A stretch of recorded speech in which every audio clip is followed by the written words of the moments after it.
Tim Sharkey, and this is 1 Million Cups. Are we ready to roll?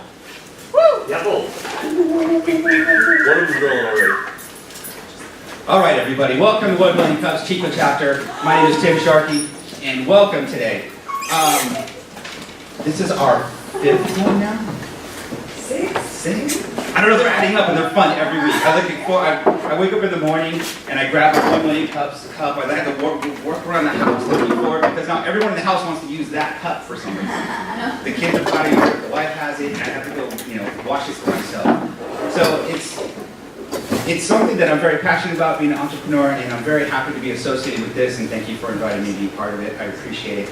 So 1 Million Cups is all about the 1 million cups collectively that it's taken over the years for people to start their businesses, to share their ideas, to share their passions with their friends, who are up late at night, who are up early in the morning, who sacrifice, friends, family, and other passions to pursue the happiness that drives them. And these are the things that drive me to get up at 4:30 in the morning and sit here and be ready for these different items and talks, and putting that time and effort in to be the person you want to be and pursue the happiness. And that's the biggest part about being an entrepreneur, is pursuing the happiness and fulfilling your own desires. And if you're happy, you're going to make everyone else around you happy. So hopefully we can encourage that for other people to step up, come in here, share their crazy ideas that no one in their family understands why they want to do it. But in front of us, it's their peers and it's the people in the business community that you can share these ideas first and foremost, without judgment or ridicule, because an idea is an idea until you share it with everyone. You never know if it's a good idea or a bad idea. And we're here to help you promote having a good idea and presenting it in a nice, understandable way that you can do over and over again before you get in front of the bank, before you get in front of the board of directors, and before you ask somebody for money. So we're here to help. So if you're out there in the community and you want to present your idea, please come into 1 Million Cups. Sign up, be your presenter, and we'll help you get organized. So we have organizers here. We're going to do this every week, but my name is Tim Sharkey. I'm with Chico Gift and Ship, business owner. We have Will from Chico Start. He is actually here today. My first time meeting him. Thanks for coming. Whitney Porter, managing director at Chico Start. Danny Schwartz, lady boss at Danny Schwartz Consulting. Aaron Banwell here, the founder and executive director for Idea Fab Labs. We have Chico Carlin, I haven't seen her yet this morning, but she's a lead lab teacher and also a zone manager. We have Valerie Redmond, which I did see. She is entrepreneur, marketer, and customer experience expert. Very nice. Thank you. Preston Linderman, he's a tech entrepreneur. Courtney Farrell with Chico State. We have Jennifer Barney Butter, Almond Butter. Thank you, Jennifer. There she is. And Caliana Baxter with Happy at Home. So we want to also say thank you to all our sponsors, which is 6 Degrees Coffee, providing the coffee for us every week. So if you like an awesome cup of coffee too, when you come down, you can experience awesome coffee. We have the facility itself, Aaron Banwell, and the Idea Fab Labs for offering the facility every week for us. Thank you very much. And BCAC TV for giving the time and resources and talent for recording our sessions so we can put online and share with the world all of our ideas here in Chico. So today we want to present Kristy Lively. She's going to speak today about her passion, and one of her passions is called EMPWR ME ART. So here she is to explain to us what her idea, and afterwards we'll have 20 minutes of question and answer. You have 6 minutes. Good morning. Thank you so much for sharing your morning with me today.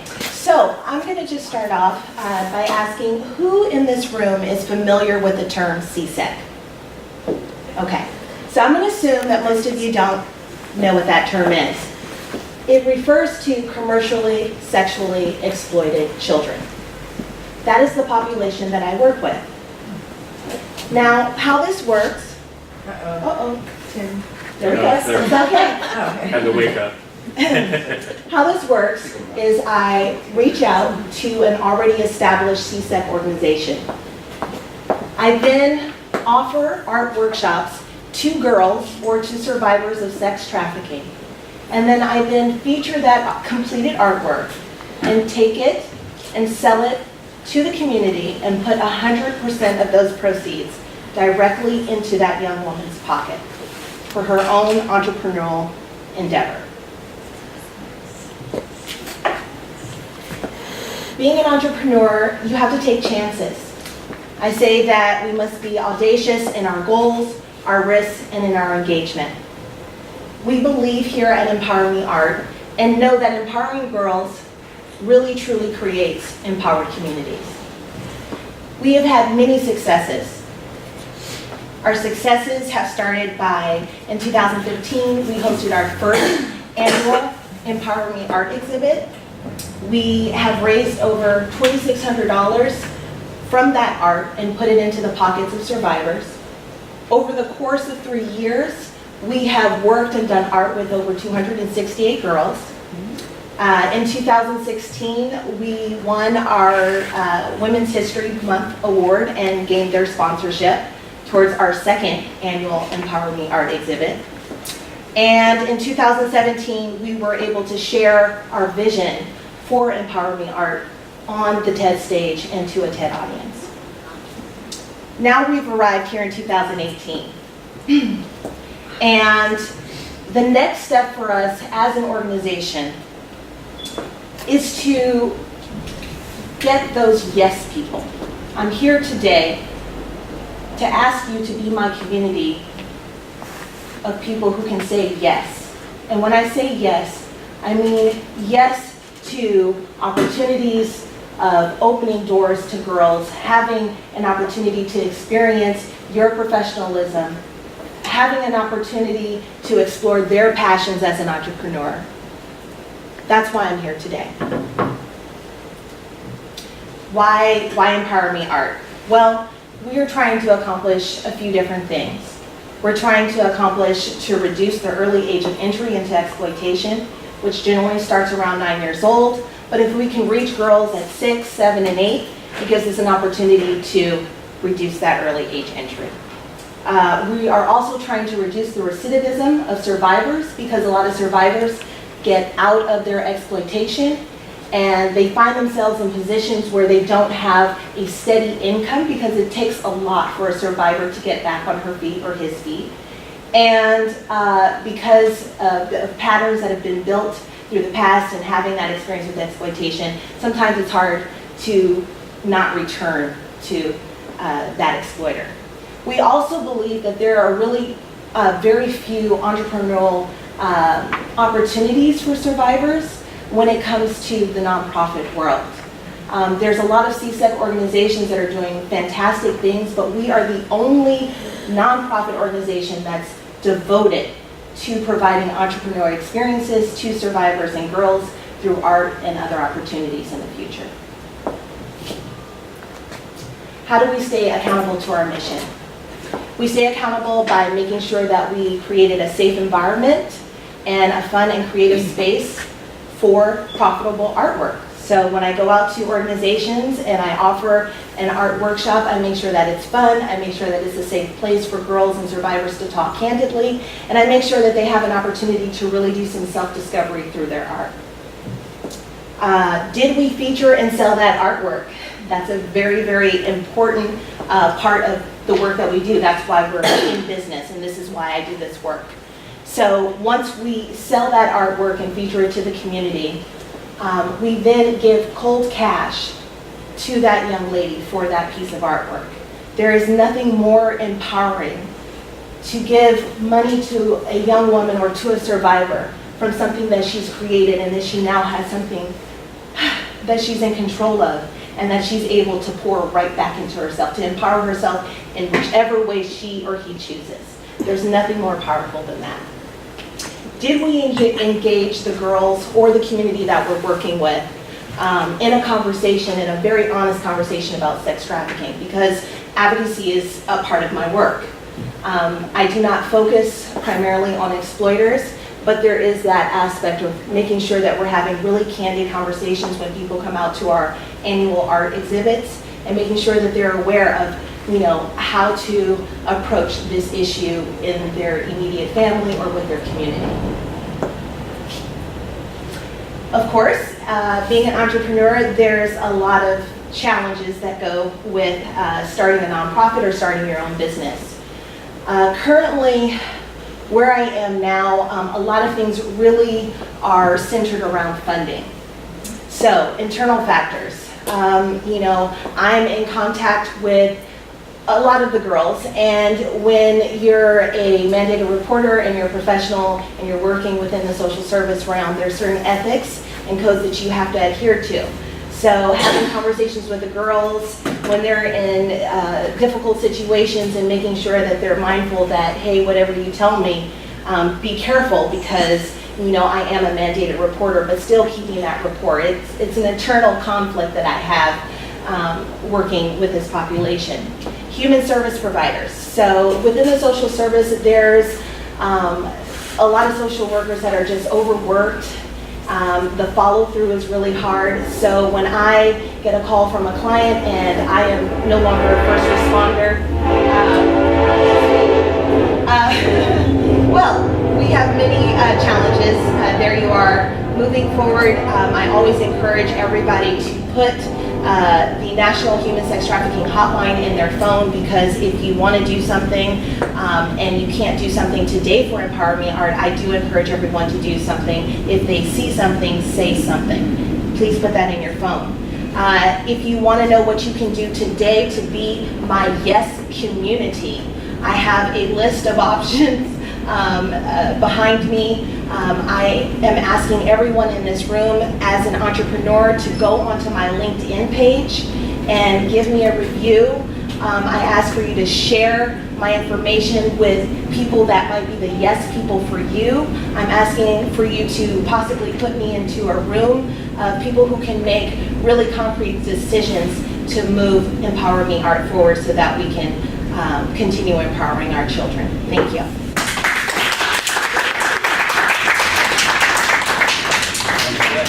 Don't go in yet. That was awesome. Very good. Thank you. That was amazing. That was very, very moving, actually.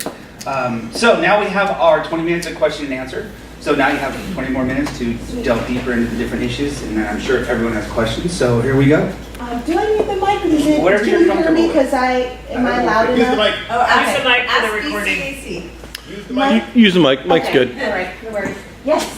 So for single artwork is available, is it all available for sale on your Facebook page, or do we have to attend an event? How can we find out the artwork is available for sale? So currently, right now, I am working on having artwork available on Redbubble, as well as I have a Etsy page, and you also can reach me through Facebook.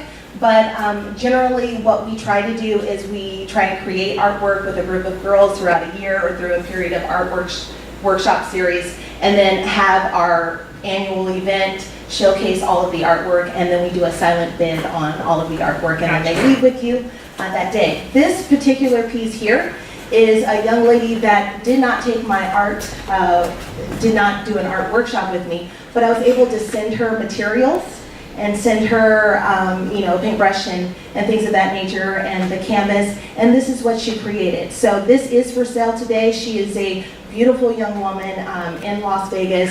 When I was connected with her through ending the game in LA, she had just got out of her exploitation. She was in a shelter, and she was in there for about 3 months. But she has arisen to the occasion. She wants to continue pursuing forward, and so she loves doing art. She also has her own page, but she now currently has a job and is a part of the union and has her own apartment. Like, she's doing amazing things. So this is the only piece that I have on me currently right now. We've been successful over the last few years of any art piece that we have being able to sell it and put money directly into that young woman's So when is your pocket. next event and where? Ooh, that is a great question. So I am in the right in the final stages of securing a corporate sponsorship, the New York Life Insurance Foundation in Stockton, and we are going to be working together through a program where I'm going to be going out to the San Joaquin Fathers for Families of San Joaquin County and the Women's Trauma Center, and I'm going to be offering art workshops to girls. And our objective is to reach 300 girls and do art with 300 girls to talk about, you know, being an entrepreneur, talking about the first principle of, you know, moving forward is self-love and doing a really great project with the girls. And that final installation will hopefully be on exhibit by the end of this year. Great. Yeah. First, I just want to say, commend you for this. It's incredible, and so I can't think of a better name for what you're doing. It brought tears to my eyes to hear that the starting age was 9 years old. It just makes me want to cry. But I'm curious how you connect with the girls. Are you in touch with like organizations? Do they find you? Do you find them? How does that relationship work? Sure. So originally when I first got started, I was the program director for MISSY, which was the first CSEC organization in California that was doing anything with this population. So that was my first connect. And then through there, I've met, you know, many of directors and other individuals who are in the survivor world. But primarily what I do is I'm aware of generally some of the CSEC organizations in California. I really just pick up the phone, I call them, I say, hi, my name is Kristy Lively. I do art workshops with girls. Do you have any girls or any clients that you think would be inclined to be interested in participating? And if they say yes and they're like, you know, you should come down, then what I do is I start making a plan and I put together, you know, some concepts of what I want to kind of touch upon, and then do an art workshop with them, and then we complete it, and then, you know, storing it and making sure it's dry, and, you know, all those different pieces, and then getting the exhibit together, featuring it, and inviting people out. And generally I try within a month to get back to those girls, and I actually give them cash. And that is, no other organization does that. They hold pizza parties, they take them on field trips, they invest that money into administrative expenses. It's nothing like getting cash and you being in control, and it's so important to that population. So, what's your story? How did you do this, and how did you end up at Chico? Okay, so my story is really 10 years ago, I heard of this amazing woman, Nola Brantley, who was going through the streets of Oakland and Berkeley, and she was talking to girls who were being exploited. She then was able to found her own organization, MISSY. It took me 10 years to get in touch with this woman. And finally I tracked her down. I got an address off the radio. And this is another why being an entrepreneur is so exciting, because of the chance and the timing and all the different things that come into play. It's like, wow, this is amazing, right? So found out where she was, went to a volunteer event, talked with one of the board members. I said, what would take MISSY to the next level, or what do you feel like the girls need? She said art and education, and I said, that is freaking fantastic, because art and education is what I'm super passionate about. I love children and have been always passionate about empowering the next generation. So yeah, I got volunteered, did art workshops there with the girls for a year. They offered me a position. I worked for them for a few years, 2 years, and then there was a missed opportunity that I felt MISSY had made, and I was very accountable to the girls. And so I saw that there was a lot of artwork that wasn't being featured, survivor artwork that wasn't being featured, and that needed to be noticed. And so I reached out to our first founding mother, Joyce Gordon, who is the owner of Joyce Gordon Gallery in Oakland, and she gave us our first opportunity. And we hosted the EMPWR ME ART exhibit there at her gallery. I said, I don't have much money. Yeah. Can you explain the event that you were at that made you have that thought process, and the artwork that you had already gotten into that event? Sure. The So Gallup event. yeah. So it's trauma for me. It's a trigger for me. But anyway, The organization, and I love Missy because they were, trailblazers for the CSEC population.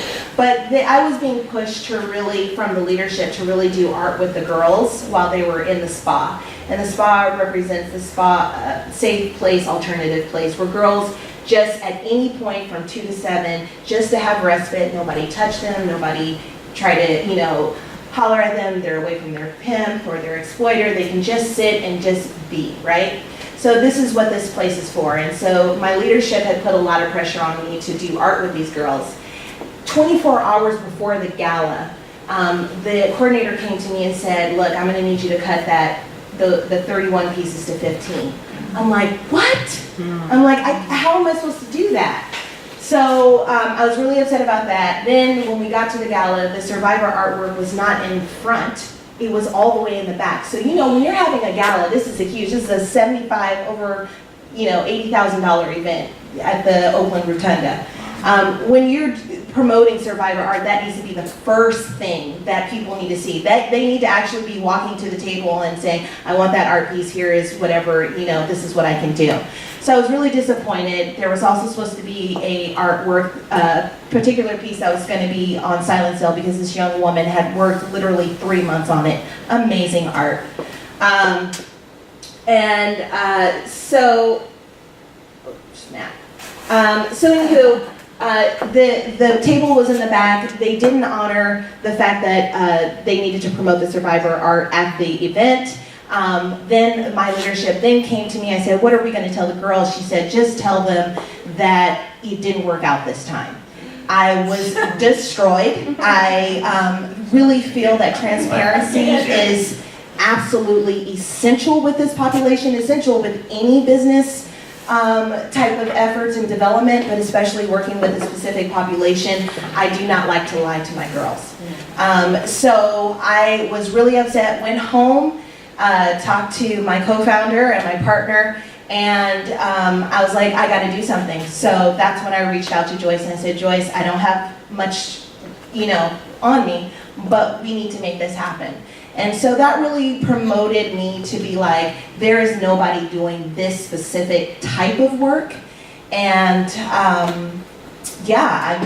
a lot of really fantastic things have came forward by, like I said, missed opportunities, chance, and just great timing. Yeah, hope that answers. Or did I answer? Yeah. And then, so how long has it been? So I've been working with the CSEC community for about 5 years. This is our third Empower Me Art year. Kind of like fourth, but because I started in college and stuff like that. But this is our third year, and right now we just confirmed our first. Thank you so much, Jennifer. Hi. Thank you so very much. We started solidifying our first corporate sponsor the beginning of this year, and so I think that that's going to take us into a whole another phase where after we're able just to do art with girls, now like I said, I want to be in a room and meet the yes people so that I can, if a girl is interested in getting in a certain technology or some kind of niche, innovative industry, I want you guys to be the yes people that say, Kristy, yes, bring that young lady down. Let's spend 3 days with her. I'm going to have her shadow you. I'm going to have her talk with you and just see what it's like to be in that type of role. That is very empowering. That's my next, that's what I would like to do. Yeah. I'd like to offer a couple of resources maybe. Seroptimist International has chapters in I don't know how many countries all over the world, and they're part of the United Nations, and the fight against sex trafficking is one of their big pillars.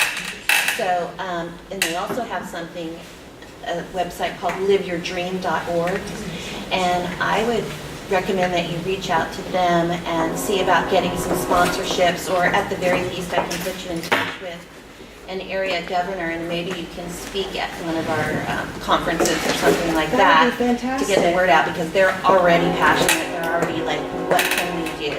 Boots on the ground. That would be fantastic. Thank you so much. I'm going to write that down, or if you want to give me your information, that would be fantastic. I have the pen and stuff ready there. Did you say you give 100% of, was just the profits to them? Or So I give 100%. So this painting right here is $300. So I would give this young lady $300. Like I said, funding is right now at the pinnacle of what we're doing, and so that's why I am aggressively going after corporate sponsorships. The reason why the reason why I'm going after corporate sponsorships is that there are a lot of, not a lot, but the CSEC organizations that are doing great work are well funded by foundations. Foundations want to fund nonprofit organizations that have been in business for like 10 years or more, because they've seen that nonprofit has overcome a lot of the challenges that we face in the first right now. So that is why I tend to go more towards the corporate sponsorship, because I'm not competing with my other CSEC organizations that are getting that foundational money. And corporate sponsors are really interested, especially because of the timing right now, that sex trafficking is hot. We want to touch like real life, real people, and they want to get behind that. Can you explain the relationship between the 100% profit that you're giving the girl and the fact that you have a corporate sponsor who's subsidizing that? And Jennifer, who just left, said she'd like to know how she can help. Fantastic. Okay, say the I'm so sorry. So most, it's Basically, it's she your business says model. 100%. Oh, my business model. Okay, Yeah, so 100% my business profit. model currently right now is I do fundraising, and I raise funds to actually put on an annual exhibit. That cost right now is around $5,000. And so what I currently don't make any kind of profit as the founder. You're not taking myself. salary. I do not take a salary. And so that's why I'm now in another phase of my business model, because what I was doing for a while was, reaching out to the ports of Oakland and reaching out to certain community members that I knew that could be help or do an in-kind donation. Now that I want to get out there and really reach more girls in different counties and throughout California, I am now reaching out. My business model is to get corporate sponsorship and ask for anything from $5,000 to $75,000. So what happens with the money from the current sponsors that you have? The current sponsorship will allow me to go to Stockton and do art workshops throughout the year, as well as create the final art exhibit and pay myself a little something to be able to facilitate those art workshops. And I don't know if that didn't answer your question. Yeah, maybe I'm not answering. I was just speaking to the fact that she was wondering how you can give 100%, and I wanted you to let her know that the reason why you can give 100% is because half of the money is not actually coming from the sale of the painting, it's coming from your physical sponsor or whoever it is you've gotten to sponsor that particular event. So at the first art event, sometimes I have to take money, we take money out and at the first art event, you paid all the girls at least $150, no matter whether their painting sold or not, because you'd actually gotten a sponsor, which was the Port of Oakland, to pay for those paintings. So that's how she can guarantee that she's getting 100% of the sale of the painting to the But we also do a silent bid, and so whatever that individual bids on that painting, which is the minimum, we do try and keep it between $100 and $150 so that we make some kind of impact. That's how also the 100% gets directly to that young woman. Yeah. And the sponsor pays for the cost of the art supplies? Yes, for the art supplies, for the travel, for, the venue, special insurance, having people, they take care of those general expenses.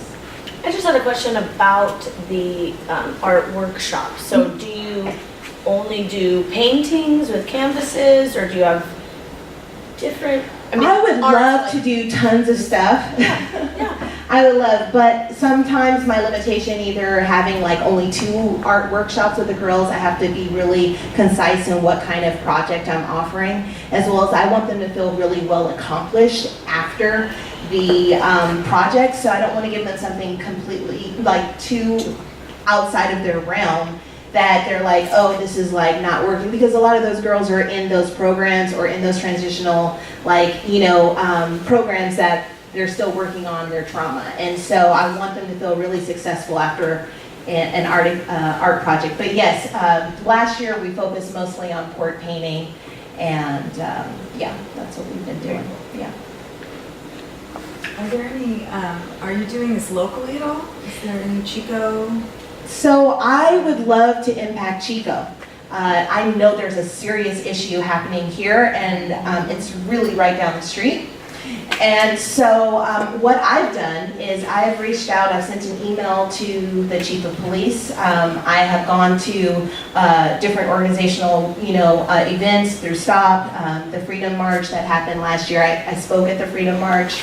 And I have reached out to the Boys and Girls Club, here, Scott. So I've been putting my feelers out. It's a lot of things are happening right now, and a lot of people have other things going on in their lives, but they want to start a partnership with me because I would really like to impact and do something special here in Chico. Yes. So I know she mentioned the Seroptimist. I know the local chapter here is very active in this. So that would be a good place Connection. to start. And a lot of them are very well connected. Fantastic. Yeah. Okay. Yeah, I would love to do that. So are the purchasers of the artwork aware of the artists and their name, so that if they want to later become a benefactor or something, that they can continue to purchase their art? So Without another putting thing, them in danger? right. I do not give out any information out about the survivor except the name that the artist would like to have, as well as the age, and then possibly what the name of the title of the artwork and her spirit behind it, or some kind of brief description. I do that because other organizations really capitalize on girls telling their stories, showing their faces, and when you're 17, 18, 19 years old, you are not thinking about the repercussions of what it means to come out as a survivor and then be 37, 40 years old and have children and being a community and it now being online, your picture's taken, it's like a slow-mo. I'm very, very careful about that, and that's just because of the work that I've been doing with this community that I've kind of seen, like, I don't want to be an exploiter. I absolutely want to propel these girls into financial freedom, and without, giving too much information. So if you wanted to become a benefactor, I mean, every single time this artist did a painting, I would personally contact you and say, hey, the girl with the colored face just did a painting. This is where she's at. This is what she would like to sell this artwork for. Do you want to go ahead and sponsor that? I would make a personal connection with you. That's how I would do that. I was just going to say, he brings up a good point though. A lot of individual donors want to connect with what they're investing in, so it could be a good revenue stream for the nonprofit to do, to have individuals sponsor specific artists, even if they don't know their names, or Right. and it's not just purchasing the paintings, but more Yeah, than that. So. that would be fabulous. I think that's a great idea. I'm actually really trying to, I thought I could accomplish that through Redbubble because they offer so many different products. So like you could have it as a pillow, you could have it in like all these different things, a mug, you could send it to a girlfriend because you know that particular mug is that young woman's artwork. But the profit on that, like I just did a card, let's say I paid $5 for it, it was 40 cents. So like, yes, if 1,000 people bought a card for this young woman with her artwork or something like that, that would be significant. So I think that that's a great idea, and I should explore more of that and just find the right platform. You could consider also Designed by Humans. This is a Designed local by company, Humans. and they do the artist T-shirts. Okay, thank you. Kristy, talk to me later. I can connect you with the Okay. founders there. Thank you. That would be, they could do they'll do some kind of discount because it's expensive to put your art on their T-shirts, but I'm sure they'd work something. Yeah, that'd be fantastic. Do you do anything, I know that you're talking about professional sexual exploitation, but there are also sexual abuse with kids in households and they're run away from the household. I don't know. Yeah, I just have to be careful because I am no longer in a professional role in the sense of being under an umbrella of an organization that specifically serves that community. And I know that there's certain, like I said, ethics and codes that goes with that. I also know that my well-being, emotional well-being, that's why I removed myself from being a first responder, because I wasn't able to, I take the girl, like I take it home with me. So I have tried to really specifically do like really short-term stuff where I go in and I have a connection with a young lady. I let her know that there's a community of women and men who support her and have made this possible, and that I support you and I would love to stay in contact with you. But I also am very clear that, like, if, you know, even sexual abuse and all that, because it does really come hand in hand, a lot of that stuff. So even dealing with that they know that it's my responsibility to reach out to their social worker and put it in their hands, and that is the best that I can do now, currently. But yes, I have considered that. I just, right now, that's the population that I'm impacted by and would like to. We have one more question? Yes. So is the Facebook page EMPWR ME ART the best way to contact you, or do you have cards or anything like that? I don't have cards currently, but yeah, if you reach me through Facebook, that would be the best. My LinkedIn, like I'm still building validity. There's a lot of things that I, want to do as an organization. So LinkedIn, you can totally reach me through LinkedIn, Kristy Lively. And yeah, that would be fabulous. Yeah. All right. Thank you so much. Thank you so much, Kristy. That was wow. That's a lot of stuff to pull in and just absorb. But I'm sure on the video, once it's posted, we can put all your links below it and the information. So if you share the video on spreading the word on this, all those different links will be available. That would be awesome. Thank you. So if you want to find out more about Empower Me Art, all the stuff will be on YouTube, pretty 48 hours or so. That'll be awesome. So thank you guys very much for showing up. Thank you for showing up to 1 Million Cups. Thank you, Idea Fab Labs and the facility, 6 Degrees Coffee, and all the organizers. And we'll see you next week. Do we have a presenter next week? Yes, human archetype. Human archetype. Yeah. Sounds interesting. I look forward to it. We'll see everybody next week. Have a great day. Go make some numbers. Yay.